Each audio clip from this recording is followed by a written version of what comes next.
Bonjour à tous et soyez les bienvenus sur Cuisine Rapide. J'espère que vous allez bien. Donc aujourd'hui les amis, écoutez-moi bien, je viens de réaliser des petits chaussons version italien. Vous allez voir version italienne, pardon, vous allez voir ce qu'il y a à l'intérieur. C'est vraiment dinguissime et super facile à réaliser. Alors si vous venez tout juste d'arriver sur la chaîne Cuisine Rapide et que vous n'êtes pas encore abonné, je vous invite vivement à le faire en cliquant sur le petit bouton qui vous attend juste en bas de la vidéo, c'est marqué en rouge s'abonner. Cliquez dessus, c'est entièrement gratuit et en plus vous allez apprendre énormément de choses. On part en cuisine, c'est parti. Alors la famille, pour réaliser ces petits apéros qui sont super faciles, donc il va nous falloir une mozzarella, peu importe la quantité, on verra ce qu'on mettra tout à l'heure. Si on en a assez, on récupérera la moitié pour en faire autre chose. Une pâte feuilletée, alors je vous conseille moi la pâte feuilletée, achetez-la en magasin surgelé, donc il y a Picard par exemple. Vous pouvez acheter une pâte feuilletée comme ça, qui est déjà prête. C'est aussi bien que de l'acheter en rouleau, parce qu'en rouleau elle colle, c'est compliqué. Il va falloir également des tomates cerises, donc on verra tout à l'heure la quantité, du basilic surgelé. Basilic surgelé parce qu'on est en hiver, donc basilic voilà, surgelé. Du sel, du poivre, on mettra aussi quelques olives. Allez, c'est parti. Alors la famille, encore une fois, quand vous êtes en période de fête, prenez des raccourcis, prenez de la pâte feuilletée déjà prête. N'allez pas vous embêter à passer la journée à faire la pâte feuilletée. On en trouve de bonne qualité dans le commerce, surtout dans les commerces surgelés, comme là les amis. Ça coûte quasiment le même prix, il y a peut-être quelques centimes de plus, mais au moins vous avez les amis de la qualité, donc ça c'est important. Même pour le résultat final, pour travailler votre pâte, c'est important d'avoir de la qualité. Alors le conseil que je peux vous donner, c'est de garder votre pâte au frais jusqu'au dernier moment. Donc là, on va l'étaler un petit peu. Alors, on l'étale comme ceci. On va essayer d'obtenir un carré ou un rectangle pour avoir un maximum de ronds. On va prélever des ronds dessus.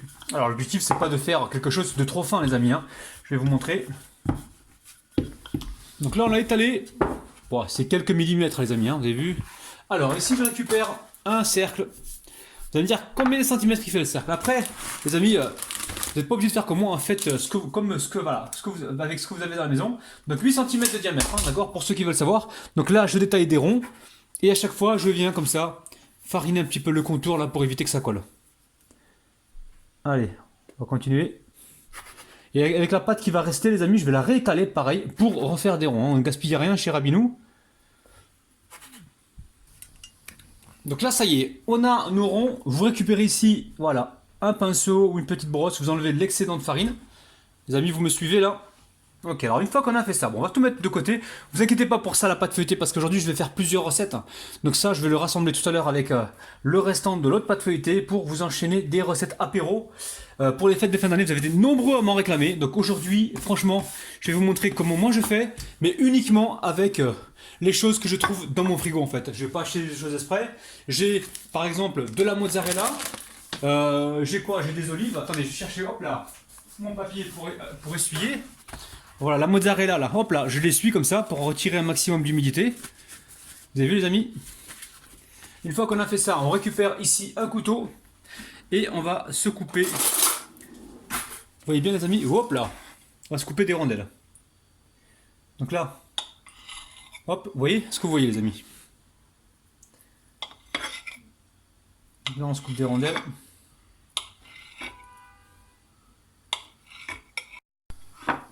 Alors, ce qui est important, c'est quand même que la mozza puisse rentrer dans la pâte feuilletée. Donc là, on a quoi? Là, on voit que c'est un peu trop gros. Donc, ce qu'on va faire, on va couper une mozzarella en deux. On n'oublie pas de l'essuyer parce que les amis, il y a de l'humidité. On essuie comme ça.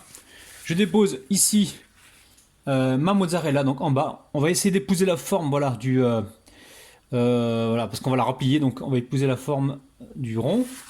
Ensuite, ici, je récupère une tomate cerise. Alors, on peut la couper en deux si on veut, ou on la coupe en trois. Vous voyez bien, les amis? Hop là.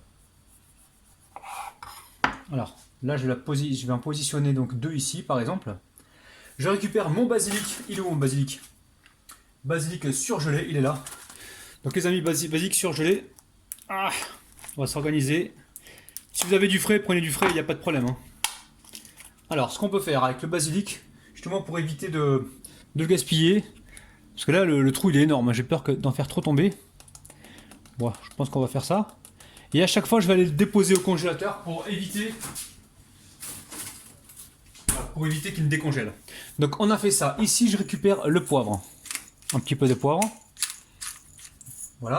Et du sel. La mozzarella n'est pas salée, les amis, hein. Donc là, je mets un petit peu de sel dans tout ça. Je récupère ici des olives. Alors l'olive, je vais la couper dans le sens de la longueur, comme ça. Alors, on peut en mettre une par-ci et une par-là. Vous avez vu? Une fois qu'on a fait ça, on récupère ici un pinceau avec un petit peu d'eau. Hop là, on va tremper juste le bout du pinceau et on va venir humidifier comme ceci. Alors je sais que c'est un peu de boulot les amis, mais c'est les fêtes de fin d'année, donc il faut faire quelque chose de top. Donc là, il n'y a rien de compliqué les amis. Là, on met ses deux doigts comme ça, on tire un petit peu la pâte comme ceci, et on vient la refermer. Alors je suis en train de me demander si j'aurais pas dû prendre un moule plus grand, mais non. Ça va marcher aussi avec un moule plus petit. Donc là, vous trempez vos doigts dans la farine par exemple, et vous venez refermer comme ça. Pas besoin de prendre des moules plus grands pour faire des trucs trop gros, parce que là on veut des mini apéritifs. Alors on veut des petits trucs comme ça sympathiques. On prend le temps les amis, hein. Ça prend un peu de temps je sais, mais voilà, on prend le temps qu'il faut. Donc là ensuite on récupère une fourchette. Et encore une fois vous mettez ce que vous avez dans les frigos, hein.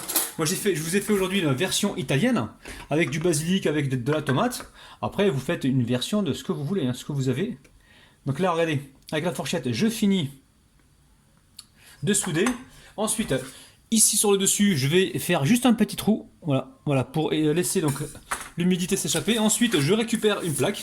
Donc c'est tout simple les amis, et je dépose, voilà, mon premier chausson dessus. Je vais répéter la même opération pour tous donc les chaussons, et on se retrouve juste après pour la cuisson.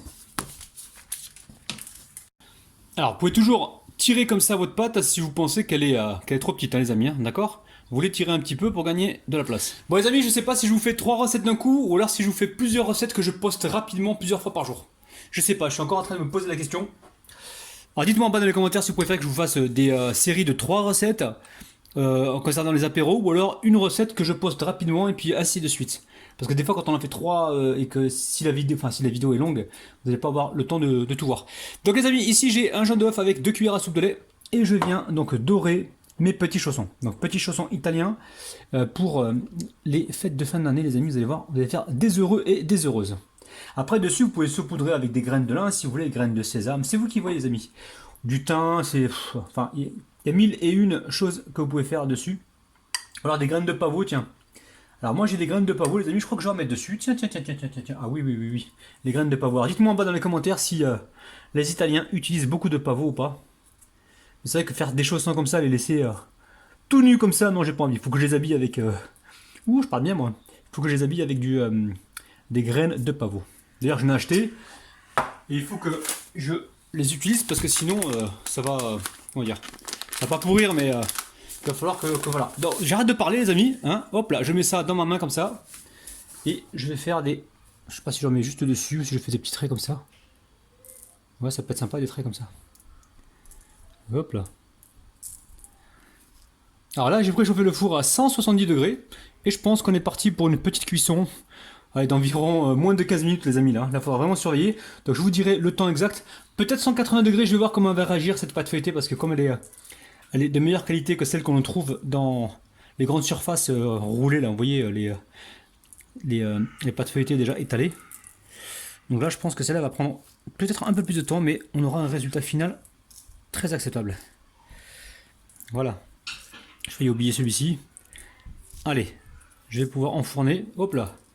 Hop là. Allez, direction le four. Alors, la famille, écoutez-moi bien, très important. Faut les cuire absolument à 210 degrés. Dans un four qui est préchauffé. Pourquoi? Parce que moi j'ai essayé de les cuire au départ à 170 degrés. Hein. J'ai pris ça pour une génoise. Je sais pas ce qui m'est arrivé. Et d'un coup, ça a commencé, à s'ouvrir sur le côté. Pourquoi? Parce que la chaleur, elle n'était pas assez forte. Donc ça n'a pas saisi rapidement les feuilletages.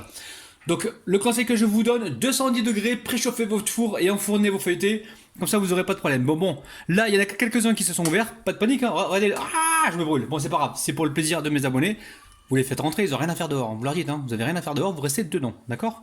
Donc là pareil, hop, vous les faites rentrer gentiment, ni vu ni connu les amis, hein. Des fois pendant les fêtes on peut être stressé, et puis voilà, il peut nous arriver des petites galères comme ça, voilà, il y a toujours des petites solutions, donc pas de panique, hein, d'accord? Le conseil que je vous donne, soudez bien vos feuilletés, vos chaussons, et surtout enfournez-les dans un four qui soit bien chaud. Hein. On est bien d'accord. Bon, je vais mettre tout ça sur une assiette. Et alors, là j'ai pensé à un truc. Je vais faire recette par recette et vous les postez rapidement donc sur YouTube, sur ma chaîne. Donc je peux peut-être en poster 3 par jour, hein, je sais pas. Je préfère faire comme ça que de faire 3 recettes qui seront hyper longues. Déjà celle-là à mon avis elle est hyper longue. Donc on se retrouve tout de suite. J'en ouvre un devant vous. Donc voilà, j'ai réfléchi, je vais faire le montage rapidement et je publie ça donc sur ma chaîne YouTube et je vais enchaîner des vidéos comme ça sur les petits apéros. Vous avez été nombreux à m'en réclamer. Alors, regardez-moi ça, ça cuit au bout de 15 minutes, faut surveiller, des fois ça peut être entre 15 et 20 minutes. Hein, écoutez bien, c'est bien croustillant. Regardez dedans, on a donc la garniture, c'est juste gourmand les amis. Bismillah. La famille, c'est super bon, c'est croustillant. N'hésitez pas à la refaire pour les fêtes de fin d'année les amis. Je vais continuer à vous... là tout de suite, je vais enchaîner juste derrière ça une vidéo que je vais aussitôt poster les amis. Soyez connectés, soyez attentifs les amis parce que là ça va arriver en masse. Bye bye.